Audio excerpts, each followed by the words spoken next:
شد آسمون چشامون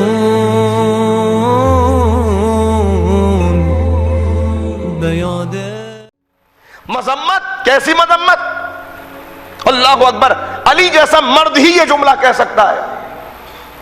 کیا حکومت کے لیے علی سے بات کرتے ہو؟ علی کی نظر میں یہ دنیا بکری کی ناک سے بہتے ہوئے نزلے کے گندے پانی سے بھی کمتر ہے۔ اگر میں چپ رہتا ہوں، اگر میں بولتا ہوں، دونوں پہ تمہیں اعتراض ہے۔ میں چپ رہتا ہوں تو کہتے ہو علی ڈر گیا، میں بولتا ہوں تو کہتے ہو علی ملک کا حریص ہے۔ علی کی نظر میں اس دنیا کی اہمیت کیا ہے؟ بکری کی ناک سے بہتا ہوا نزلے کا گندا پانی، ایک پتا جسے کیڑے نے چبا کے چھوڑ دیا ہو۔ اور کہاں کہاں پر مذمت کی وہ آپ دیکھیے گا، انشاءاللہ آگے اس پر بات کریں گے۔ جب مولا سے ایسی باتیں سنی، دیکھیے توجہ رکھیے گا، ایک نسخہ آج دے رہا ہوں جس پر گفتگو کو روک دوں گا انشاءاللہ۔ جب بہت مذمت کی باتیں مولا کی زبان سے سنی تو ایک شخص مولا کی خدمت میں آیا کہ مولا اتنی مذمت کرتے ہیں دنیا کی، میں بھی ان کے سامنے دنیا کی مذمت کروں گا، مولا خوش ہو جائیں گے۔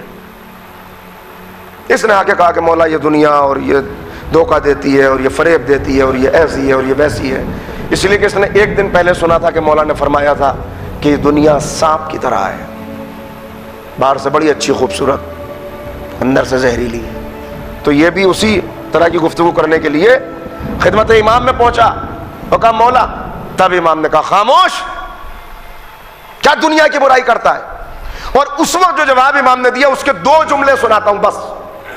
امام نے کہا یہ دنیا تاجر کا بازار ہے، عابد کی مسجد ہے۔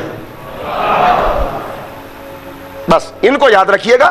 میں نے عرض کیا کہ ایسا راستہ اپنانا ہے کہ دنیا بھی کامیاب ہو، آخرت بھی کامیاب ہو، تاکہ ہمیں ایک کامیاب زندگی مل جائے۔ کیسے کریں گے یہ؟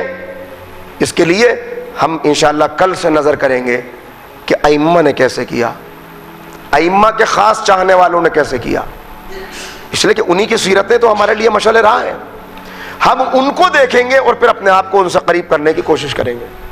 لیکن یہاں جو مولانا نے فرمایا، بس یہاں پہ گفتگو رک رہی ہے، کیا خوبصورت تشریح ہے۔ تاجر کے لیے بازار۔ آپ میں سے اکثر افراد ایسے ہیں جن کا سلسلہ تجارت ہے، جن کا تعلق بزنس سے ہے۔ اگر ایک بزنس مین، ایک تاجر اپنے سامان کو اپنے گھر میں رکھ کے بیٹھا رہے، اسے منافع حاصل ہوگا؟ منافع حاصل ہو ہی نہیں سکتا جب تک اس سامان کو لے کے بازار میں نہ آئے۔ بھائی سامان لے کے بازار میں آئے گا تبھی تو گراہک ملیں گے، گاہک ملیں گے، قیمت لگے گی، منافع حاصل ہوگا۔ گھر پہ رکھ کے بیٹھا رہے تو کیا ملے گا؟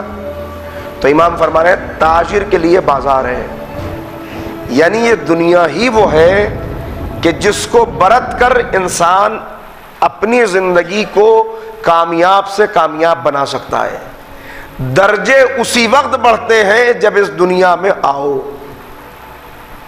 دنیا بڑھتو گے نہیں تو درجے نہیں بڑھیں گے۔ درجات کیسے بڑھتے ہیں عرض کروں گا آپ کی خدمت میں۔ دوسرا کیا کہا؟ عابد کے لیے مسجد ہے، یعنی عابد عبادت کے ذریعے سے اپنے درجے بڑھائے گا۔ عبادت کہاں کرے گا؟ گھر پہ کرے تو کچھ اور ہے، مسجد میں آ کے کرے تو اس کا شد آسمون چشامون